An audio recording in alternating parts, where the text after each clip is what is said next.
নমস্কার বন্ধুরা, দীপশিখা রন্ধনশালার সমস্ত বন্ধুদেরকে স্বাগত জানাই।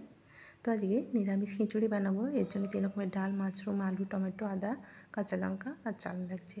প্রথমে গোটা মুগ নিয়ে নিলাম, ছোলার ডাল আর সোনামুখী মুগ ডাল। তো 3টে ডাল ভালো করে ধুয়ে সর্ষের তেলে ভেজে নিচ্ছে। আপনারা চাইলে ঘি দিয়ে ভেজে নিতে পারেন। ডাল থেকে জল দেখুন শুকনো হয়ে গেছে, ভাজা হয়ে গেছে। এবার কুকারে 2 গ্লাস জল নিয়েছি, তাতে ডালটা দিয়ে দিলাম, লবণ দিয়ে দেবো। লবণ দিয়ে ডালটা সেদ্ধ করে নেব। একটা সিটি পড়ে গেলে সিটিটা খুলে নেব। সিটি পড়ে গেছে, ঢাকনাটা খুলে নিচ্ছি। এদিকে মাশরুম নিয়েছি, আলু টমেটোগুলো কেটে নিতে হবে। মাশরুমটা ভালো করে ধুয়ে নিতে হবে। প্রথমে ভালো করে জলে ধুয়ে নেব, কেটে নেওয়ার পরে আরেকবার ধুয়ে নিতে হবে। মাশরুমের গায়ে দেখুন অনেক নোংরা আছে, সেগুলো ছুরির সাহায্যে এভাবে পরিষ্কার করে নিতে হবে।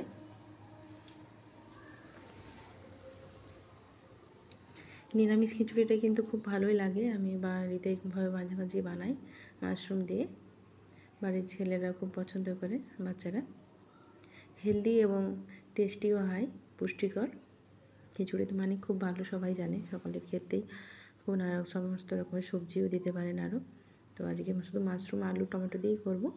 তো মাশরুমগুলো কেটে নিলাম।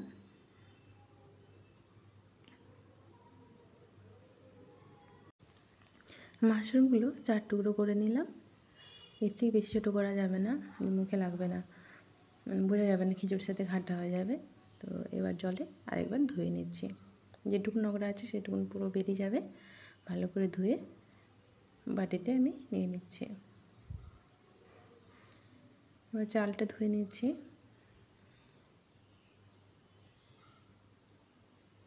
দুশো গ্রাম মতন চাল আছে। এই চালটা চট করে সেদ্ধ হয়ে যায়, মোগরা চাল। তো আমি ওই জন্য চালটা পরে দেব।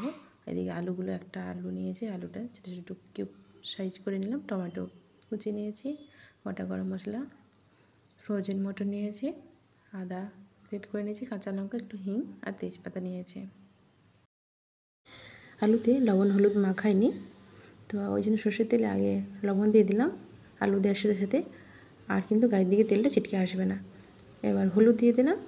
আলুটা লাল লাল করে ভাজা হয়ে গেলে তুলে রাখলাম। গোটা গরম মশলা, তেজপাতা, কাঁচা লঙ্কা, হিং আর আদা দিয়ে ভালো করে কষে নিচ্ছে। কষানো হয়ে গেলে টমেটোর টুকরো দিয়ে দিলাম, পরিমাণ মতন লবণ হলুদ দিয়ে আবার কষে নিলাম। মাশরুমগুলো দিয়ে কষে নিলাম। ফ্রোজেন মটরটাও দিয়ে কষে নিচ্ছি।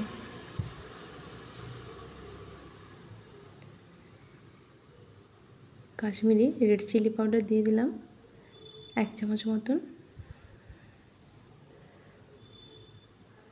ভেজে রাখা আলুগুলো দিয়ে দিলাম। এবার চালটা ধুয়ে নিয়েছি, চালটাও দিয়ে দিলাম।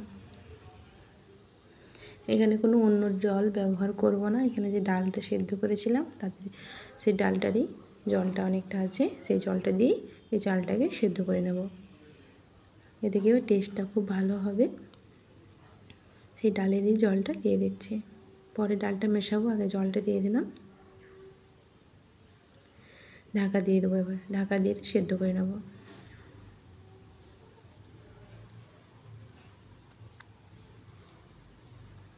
এইভাবে আপনারা বানিয়ে দেখবেন। এই খিচুড়ির টেস্টটা কিন্তু খুব সুন্দর হয়, খেতে খুব ভালো লাগে। ভিডিওটি যদি ভালো লেগে থাকে বন্ধুরা, লাইক কমেন্ট শেয়ার অবশ্যই করবেন।